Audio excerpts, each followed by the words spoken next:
We're back at the People on Board Vanguard booth, where we have been sponsored to take a look at some absolutely incredible games this year.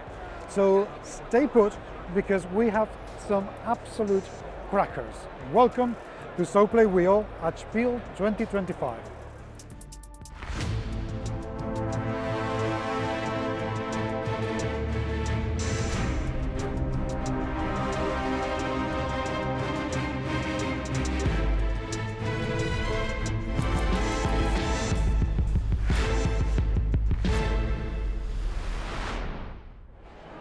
There is a way to have a vegan cafe. And if you don't believe me, Dylan is going to show us, because we are going to take a look at Vegan Cafe. Yes. What is this game all about? Still in prototype mode. Very prototype. Yep, so this is not finished yet, and it's already looking very cute. Yes. So what is Vegan Cafe all about?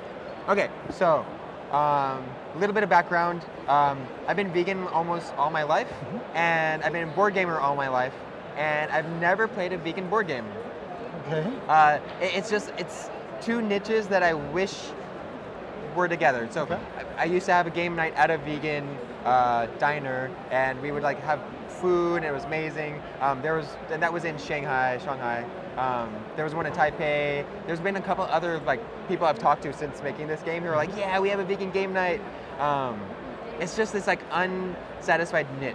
Okay. That it's just been this thing in my head as a designer where I'm just like, I need to make this game, and it has to have like the farmer's market and the recipes and the ingredients, and it has to have this charm exuding from it. Okay. And I'm gonna find like a great vegan artist to do it, and they're gonna be amazing and easy to work with and very cheap, and it's gonna be awesome.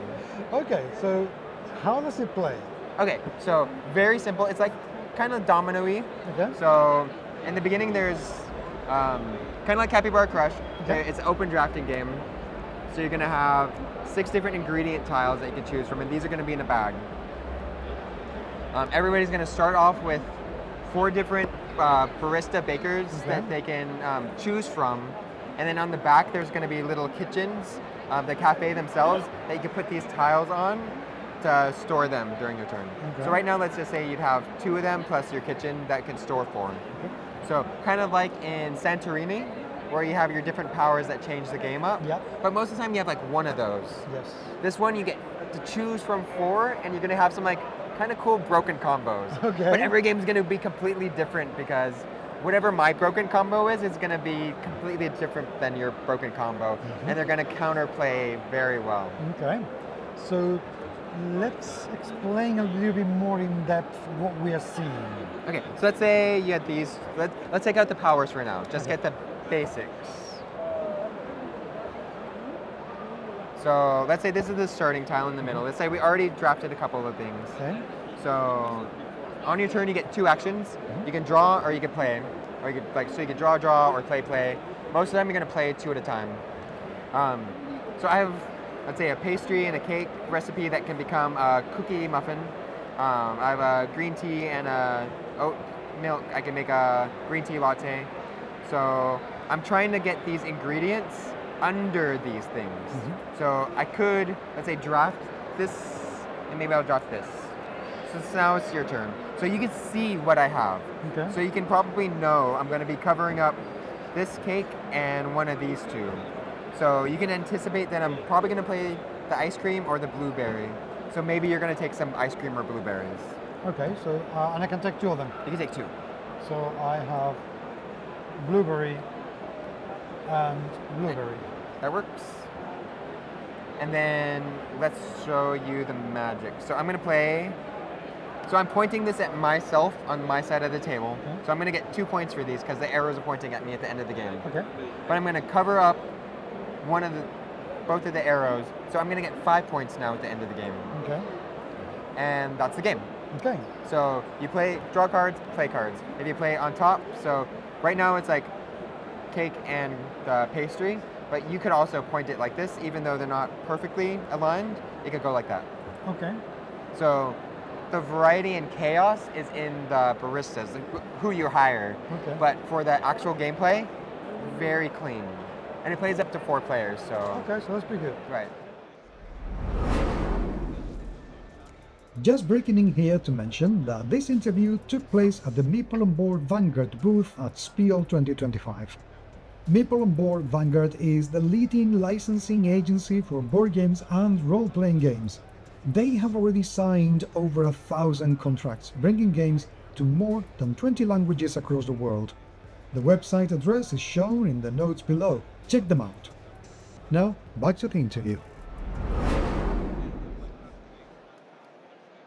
So how do the powers work? Let's find out. Okay, so let's look at some of them. So they go from like simple to complex. So a gerbeau is pretty complex, but like a squirrel, you score 5 points for a domino in the end or in your hand at the end of the game. Okay. So the game ends when this is gone and somebody cannot draw. Okay. And then, So but like maybe I have a domino bunch. I board. just hoarded my ingredients. Okay. But maybe I also have there's a hamster card that gives you 2 more spaces. So if you have those 2 together, you're going to have a lot more points for storing up the things. Okay.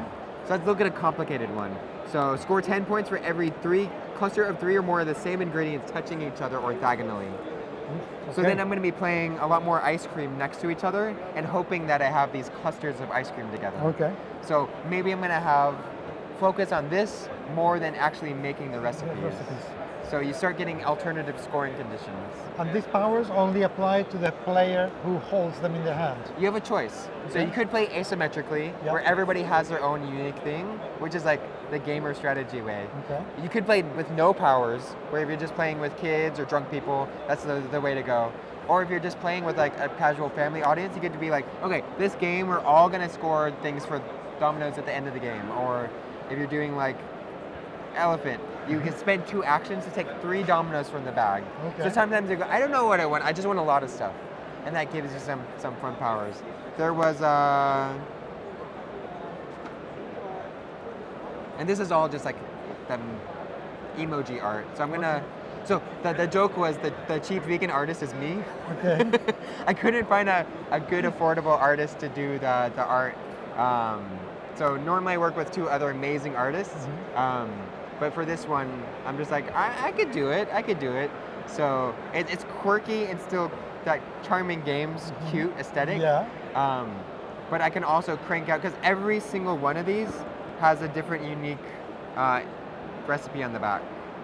So the strawberry cake makes the strawberry cake, and you have the cinnamon rolls or the churros, or we start getting into some fun recipes. And every single one has a different recipe. Yes. How many are there? Was it 66? Wow. And then there's going to be, right now there's 32 different animals, but I'm going for that Santorini 40, hopefully. Okay.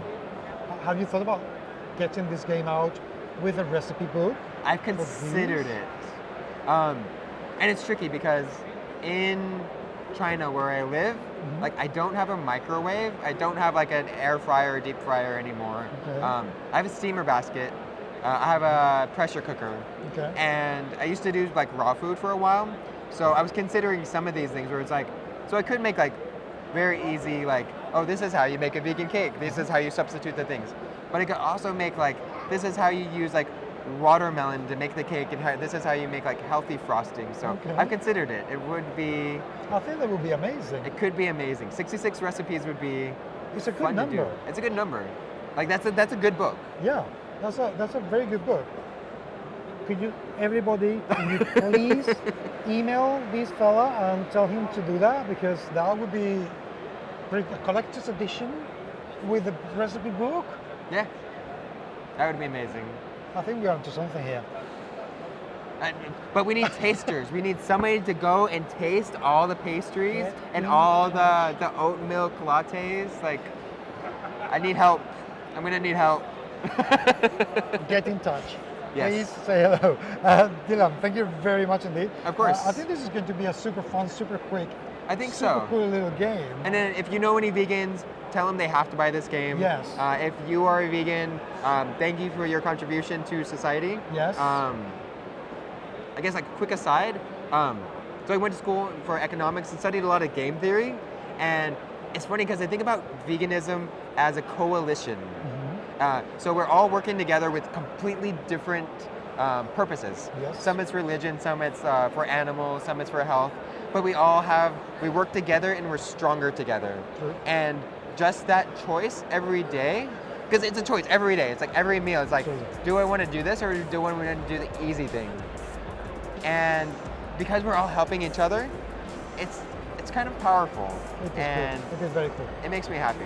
It's So very cool. this is a little gift back to the community. So thank you so much, and thank you so much for having me. Thank you for being here. It's been an absolute and unmitigated pleasure. Thank you. Of course, I hope to do it again soon. I hope so too. Yes. Cheers.